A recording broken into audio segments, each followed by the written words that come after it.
అండి thank you so much. And Komaravva మాటలు ఇప్పుడు వినేద్దాము.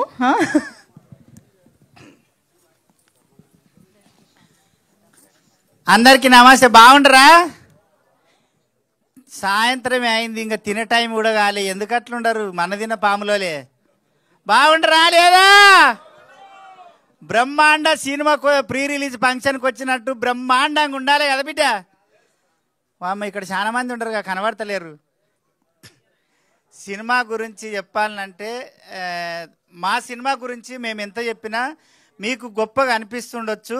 కాకపోతే సినిమానే ప్రాణమని, సినిమానే ఇష్టమని కష్టపడి చేసిన సినిమా ఇది. చాలామంది యాక్టర్లు సీనియర్స్ ఉన్నారు, కానీ హీరో హీరోయిన్ ప్రొడ్యూసరు కొత్త వాళ్ళైనా ఎక్కడ ఒక్క రూపాయికి కూడా వెనక ఆడకుండా ప్రతి రూపాయిని సినిమా కోసమే అన్నట్టు ఏడికెళ్ళి తెచ్చిండో, మరి ఆ భూములు అమ్మిండో, యా ఇల్లు అమ్మిండో, ఏం చేసిండో, ఏ కష్టం పడ్డాడో, కానీ ఎవరికి మాకు పేమెంట్ విషయంలో కానీ ఫుడ్ విషయంలో కానీ ఎక్కడ కూడా గింత చిన్న ఎంటిక మందం ప్రాబ్లం రాకుండా చూసుకున్నాడు. నిజంగా చెప్తున్నా, పెద్ద పెద్ద ప్రొడక్షన్లు కూడా అంత బాగా చూసుకోవు. మేము సినిమాలు చేసినప్పుడు మా అంటే ఒక నెల పడుతుంది చెక్కులు వచ్చే వరకు. కానీ నీకు రేపు షూటింగ్ అంటే ఈరోజు పేమెంట్ ఇచ్చిండు, రేపు షూటింగ్ అంటే ఈరోజే పేమెంటు. అంత క్లారిటీ ఉన్న మనిషి, అలాంటి ప్రొడ్యూసరు ఈ సినిమాతో వస్తున్నాడు మన ముందుకు. కాబట్టి సురేష్ అన్న, ఈ సినిమా అయిన సక్సెస్ కావాలి, 100కు 100 రేట్లు సక్సెస్ కావాలి. నీలాంటి ప్రొడ్యూసర్లు ఉంటే మాలాంటి కళాకారులు, టెక్నీషియన్స్ 24 క్రాఫ్ట్స్లో ఉండే 100 మంది బతుకుతారన్న. మా అందరికి అన్నం దొరుకుతుంది. ఎందుకంటే అంటే ఎదుటోడి కష్టాన్ని అర్థం చేసుకొని వెంటనే డబ్బులు ఇచ్చి వాడి కష్టం తీర్చే మనస్తత్వం చాలా తక్కువ మందికి ఉంటుంది. అందులో మన సురేష్ అన్న. ఇంకోటి కార్తీక్, ఎక్కడవా కాసుల కార్తీకు, ఒక సైకో అంటే తెలుసు కదా, పిచ్చి సైకోలు ఇద్దరు ఈ సినిమాకి. రాంబాబు గారి గురించి లాస్ట్లో మాట్లాడదాము. ఈ సినిమా కోసం పనిచేసిన వాళ్ళల్లో 2 సైకోలు. ఒకరు స్వర్గస్థులైరు రాంబాబు గారు, మన కార్తీకు. నిజంగా చెప్తున్నా, నేను 45 సినిమాలు చేసిన ఇప్పటికి కానీ ఇంత పని సైకోని నేను ఎప్పుడు చూడలేదబ్బా.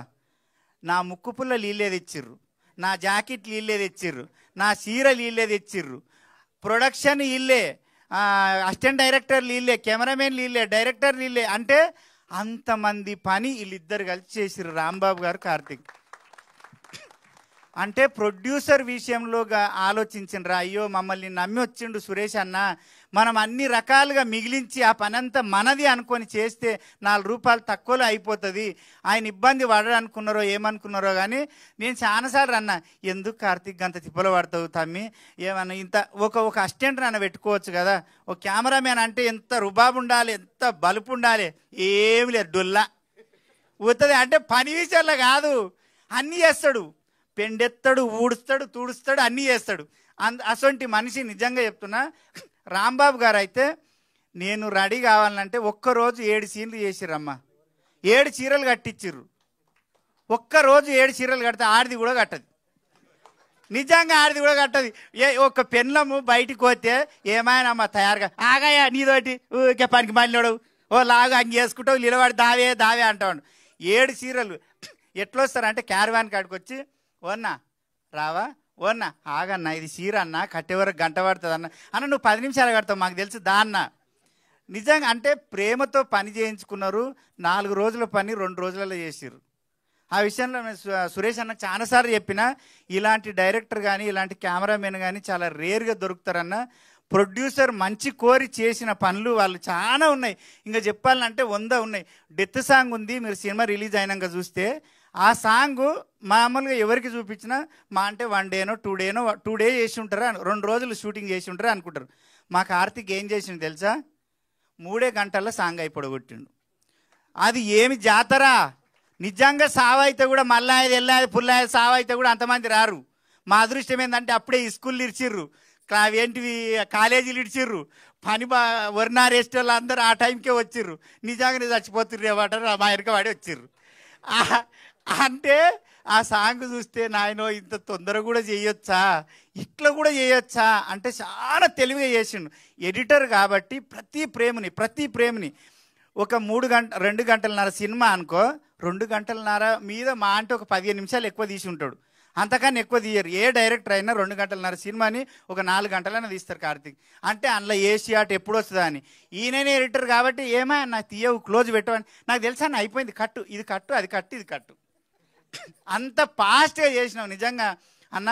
అంచెలుగా ఎదిగి ఆ రాంబాబు సార్ ఆశీర్వాదము మన సినిమా మీద ఉంటుంది. కంపల్సరీ బ్రహ్మాండ సినిమా సక్సెస్ అవుతుంది. ఇంకో విషయం ఏంటంటే, నేను 17 సంవత్సరాలు అవుతుంది ఇండస్ట్రీకి వచ్చి. కొమరక్క అనే క్యారెక్టరు ఇంత ఫేమస్ అయింది, ఇంత ప్రతి ఒక్కరికి తెలుసు. 6 ఏళ్ళ పాప నుంచి 60 ఏళ్ళ ముసలి వరకు ప్రతి ఒక్కరికి తెలుసు కొమరక్క అంటే. అంత ఇష్టపడతారు. నా మనసులో ఎప్పుడు ఒక బాధ ఉండేది, ఇంత పెద్ద ఇండస్ట్రీ ఉంది, సముద్రం అంత ఇండస్ట్రీ ఉంది, ఒక్క డైరెక్టరు ఒక్క రైటర్ మైండ్లో నేను లేనా, నా మీద పెన్ను పెట్టరా, ఒక్కరన్న పెడుతుండొచ్చా. ఎప్పుడు నా భార్యతోటి అంటుండి, ఎవరో ఒకరు నా మీద ఏదో ఒక రోజు నన్ను ఊహించుకొని కథ రాయకపోతారా ఇండస్ట్రీలో అని. కానీ ఆ అదృష్టం నాకు రాంబాబు గారు ఇచ్చారు. నేను లేడీ గెటప్ చెయ్యను సార్, నేను ప్రతి దసరా చేసిన, అదే జెర్సీ, మళ్ళీ రావా, నేను లోకల్ చాలా సినిమాలు చేసిన. ఇప్పుడు 7 సినిమాలు ఉన్నాయి రిలీజ్కు. ఆ సినిమాలో కూడా ఎక్కడ లేడీ గెటప్ చేయలే సార్, నేను చెయ్యొద్దు అనుకుంటున్నా దీని టీవీ వరకే అంటే రాంబాబు గారు ఫిలిం ఛాంబర్ పిలిచి బన్నీ రాంబాబు వచ్చి ఆ కథ చెప్పంగానే కంట్లో నీళ్ళు వచ్చినాయి. సార్ పెన్ను పెట్టంగానే, కార్తీక్ అన్న కూడా ఉన్నాడు, అన్న పెన్ను పెట్టంగానే నీ పేరు అనుకున్నాం అన్న అనగానే నిజంగా ఈ సినిమాలో నాదొక మంచి క్యారెక్టరు. నా జీవితంలో నేను 100 సినిమాలు చేసినా ఇలాంటి క్యారెక్టర్ నా లైఫ్లో రాదు, ఎవరు రాయరు, అది కాదు. ఈ సినిమాలో నాది అంత మంచి క్యారెక్టరు. నిజంగా చెప్తున్నా. ఆ విషయంలో రాంబాబు గారికి, సార్ మీరు ఎక్కడున్నా, నిజంగా ఒక మనిషి 30 సంవత్సరాలు యుద్ధం చేసిండు. ఆయన యుద్ధం చేసి తన యుద్ధాన్ని గెలిచి సింహాసనం మీద కూర్చునే టైంలో భగవంతుడు గద్దొచ్చి కోడి పిల్లని ఎత్తుకుపోయినట్టు ఎత్తుకొని పోయిండు. కానీ నిజంగా చెప్తున్నా, ఈ టైంలో ఆ రాంబాబు సారు తప్పకుండా యమధర్మరాజుతోటో దేవుళ్ళతోటో పోరాడుతుంటాడు అనుకుంటా నాకు తెలిసి. లేదు సార్, నా సినిమాని సక్సెస్ చేయండి సార్, నా కోరిక తీర్చండి సార్ అని. వాళ్ళ భార్య వాళ్ళ పిల్లలు ఇక్కడే ఉన్నారు. నిజంగా వాళ్ళ పరిస్థితి, మేము ఆ రోజు ప్రొడ్యూసర్ సార్ మేమందరం వాళ్ళ ఊరికి పోతే, అయ్యో 30 సంవత్సరాలు ఇండస్ట్రీలో పోరాడి సార్కి ఏమీ లేదు, ఒక పెంకుటిల్లు, 2 బిడ్డలు, భార్య తప్ప. నిజంగా అంటే చాలా మంది ఏమనుకుంటారన్న, మా షాద్నారోళ్ళు కూడా వచ్చారు మా వాళ్ళు, మాకు పేరున్నంత మాత్రాన సాయిలకేమో అబ్బా మస్తు పైసి ఉంది, మంజుకేమి మస్తు సంపాదిస్తుంది. మంజు కష్టాలు మంజుకు తెలుసు, నా కష్టాలు నాకు తెలుసు. సినిమా వాళ్ళకు పేరు ఉంటుంది తప్ప మా వెనక యుద్ధ బ్యాలెన్స్ ఉండదు కదా అమ్మా. వీళ్ళందరూ ఏమనుకుంటారు అంటే, వాళ్ళకేం మస్తు బలిచిపోయారు, మస్తు పైసి ఉంటుంది అనుకుంటారు. అవి ఏమి ఉండవన్నా. నిజంగా కళను నమ్ముకొని వచ్చినాం కాబట్టి కళాకారులుగానే బతకాలనుకుంటాము. రాంబాబు గారు మీరు ఎక్కడున్నా మీ ఆశీర్వాదము, మీ బ్లెస్సింగ్స్ మన సినిమా మీద ఉండాలని కోరుకుంటున్నా.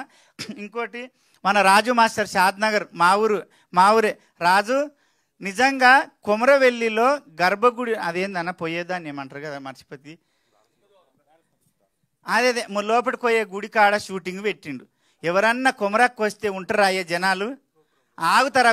గోపురం కాడ షూటింగ్ పెడితే నేను పోతే ఆగుతారా? గెటప్లా ఎర్రటెండల 2 గంటల ఎండల బిడ్డ కింద మీద కారుతున్నది, ఎగురు చీర కట్టుకొని ఎగురు ఏం ఎగిరిపించింది నిజంగా చెప్పనా. ఆ విషయంలో తక్కువ బడ్జెట్లో, అంటే వీళ్ళకు కావాల్సిన తక్కువ బడ్జెట్లో ఎక్కువ మైలేజ్ ఇచ్చి క్రియేటివ్గా ఆలోచించి డ్యాన్స్ రానోళ్ళందరితోటి డ్యాన్స్ చేయించిన ఏకైక మాస్టర్ మా రాజు మాస్టర్. నీకు కూడా నిజంగా చెప్పనా, నాకైతే డ్యాన్స్ రాదు. మా బన్నీకి కూడా నిజంగా ఎంత స్ట్రగుల్ అంటే, ఇక్కడ నుంచి మా షాద్నార్ వచ్చి రాత్రి 4 గంటల దాకా ప్రాక్టీస్ చేసేది ఆ డ్యాన్స్ మాస్టర్. కానీ మా బంగారు తల్లి కనుక మంచిగా చేసింది. మా అమ్మ మాకు అందరికీ నిజంగా చెప్తున్నా, నీకు ఎందుకు కాలు మొక్కుతున్నా అంటే, నాకు ఈ సినిమా ద్వారా ఒక బెస్ట్ ఫ్రెండ్ అంటే ఒక అక్క, నా అక్క దొరికింది. నిజంగా మేమిద్దరం ఎప్పుడు మాట్లాడుకున్నా కన్నడలో గంటలు మాట్లాడుకుంటాము, పర్సనల్ షేర్ చేసుకుంటాము. ఆమె హీరోయిన్ ఉన్నప్పుడు నేను చెడ్డీలు కూడా వేసి టైర్ కొట్టుకుంటే బరకాడిపోయింటి. అప్పుడు అంత పెద్ద హీరోయిన్ కొమరక్కతోటి క్లోజ్ అయిందంటే తట్టుకోలేకపోయిన నేనైతే. అమ్మో ఎంత మంచుకున్నామంటే, అమ్మ నీకు గుర్తుందా నీ గొప్పతనము? సంగారెడ్డిలో షూట్ జరుగుతుంటే జనాలంతా కొమరక్కకి ఎగబడుతున్నారు. నేనన్నా మీ ఇల్లులో మనవయ్యనే మీ దిక్కుల దీపం పొడవా, ఆడ పెద్ద హీరోయిన్ ఉండదు, ఆమెను దొబ్బుకొని అట్లొస్తారు, ఆమె హీరోయిన్ మీకు తెలియదా అంటారంటే, ఓ అమ్మ నువ్వు పక్కకి జరుగు, మేము కొమరక్క కావాలన్నారు. ఇంకా ఏ హీరోయిన్ ఉన్నా, ఏ చిన్న యాక్టర్ ఉన్నా అక్కడ ఫీల్ అవుతారు, బాధపడతారు, నన్నే అంటారా అని. కానీ మా మేడం, మా అమ్మ ఏమన్నా తెలుసా, మా అక్క, కొమిరి నీ టైం నడుస్తుంది, నీ టైం నడుస్తుంది, వాళ్ళు నీ కోసం వచ్చిర్రు. నేను ఒక జనరేషన్ మనిషిని, ఆ ముసలోళ్ళకి నేను తెలియకపోవచ్చు, నువ్వు ఆ విషయంలో టెన్షన్ పడకు కానీ అన్నది. అప్పుడే వంగి కాళ్ళు మొక్కాలనిపించింది. అంటే ఎంత ఆనెస్ట్గా ఒప్పుకుందంటే ఆ విషయాన్ని కూడా ఎవరు జీర్ణించుకోరు కదా అమ్మ, నిజంగా చెప్పు. మనం కింద కూర్చుంటే కింద కూర్చుంటుంది అమ్మ, మనం ఏది తింటే అదే తింటుంది. అంత జెన్యూన్ పర్సన్. ఆ సెట్టు బాయ్ని అట్లే వలకరిస్తుంది, డైరెక్టర్ని అట్లే వలకరిస్తుంది, పెద్ద స్టార్ను కూడా అట్లే వలకరిస్తుంది. తారతమ్యం లేకుండా అందరితో ప్రేమగా మాట్లాడే ఏకైక వ్యక్తి మా ఆమెనే అమ్మ. దేవుడి దయ వల్ల భగవంతుడు చక్కగా చూసి మళ్ళా తల్లి క్యారెక్టర్లకు పుంజుకున్నావు. ప్రతి సినిమాలో నువ్వే ఉంటున్నావు. నువ్వు అనుకున్న సినిమా ఇప్పుడు ఒక 7-8 సినిమాలు ఉంటాయి అమ్మాయి, అన్ని సినిమాలు వస్తున్నాయి. నిజంగా అదొకటి. ఇంకెవరున్నారు, మా మీసం సురేష్ అన్న, మా సర్పంచ్ అన్న, నీ మా వరకుప్పలి ఆగిరి అన్న ఒక 10 ఏళ్ళ నుంచి దోస్తాను మా ఇద్దరిది. నిజంగా అన్న చేసిన ప్రతి సాంగ్ ఇట్టే. మనం సినిమాలో చూసుకున్నా కానీ దీంట్లో డెత్ సాంగ్ ఎంత బాగుంటుందంటే, ఆ డెత్ సాంగ్లో పాటకు ఏడవని మనిషే కాదు, ఆయన గుండె రాయి అయిపోయి ఉండాలి, అంత గొప్పగా రాసిండు, అంత గొప్పగా వాడిండు. అన్న నిజంగా ఫోన్లో చూస్తే నాకు అర్థం కాలేదు. మా అన్న ఇదివరకు దాకా కాలు మొక్కిన నీడ చీకట్ల ఎవరు చూడకముందే మొక్కిన. ఎందుకో తెలుసా, ఆ సౌండ్ వింటే నాకే మైండ్ పోయింది. ఫోన్లో నాకు అర్థం కాలేదన్న, నిజంగా మీరు అంటే ఏ ఫోన్లోకి అట్లే ఉండదు కదా అనుకున్నా. ఇక్కడ చూసినాక ఎంత బాగా మ్యూజిక్ ఇచ్చినావన్నా, లేటెస్ట్గా ఇచ్చినవే. నీ అమ్మ నీ పనితనమే పనితనం. గుండెలు దడేళ్ళు అన్నాయి నిజంగా. అన్న మన సుదర్శన్ అన్న, మధుసూదన్ రెడ్డి అన్న, వాళ్ళ ఊర్లో మేము షూటింగ్ చేసినాం, దగ్గర ఒక 20 రోజులు చేసినాము. మమ్మల్ని కంటికి రెప్పలా కాపాడుకున్నందుకు నీకు, మీ ఊరికి, అందరికీ, చింటూ నీకు, ప్రతి ఒక్కరికి థ్యాంక్ యూ సో మచ్. ఇంకెవ్వరికి స్పీచ్ మిగిల్చావా?